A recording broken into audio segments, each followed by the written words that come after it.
Mimi Tulia Ackson naapa kwamba nitakuwa mwaminifu kwa Jamhuri ya Muungano wa Tanzania na kuitumikia kwa moyo wangu wote, na kwamba nitaihifadhi, nitailinda na kuitetea Katiba ya Jamhuri ya Muungano wa Tanzania kwa mujibu wa sheria iliyowekwa.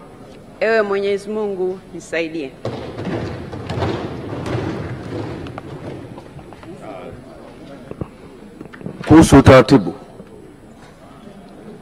Kuhusu utaratibu. Tamko la ahadi ya uzalendo.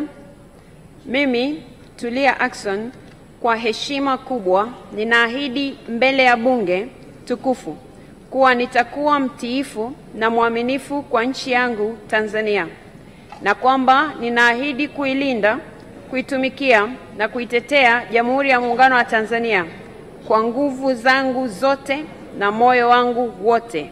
Ewe Mwenyezi Mungu nisaidie.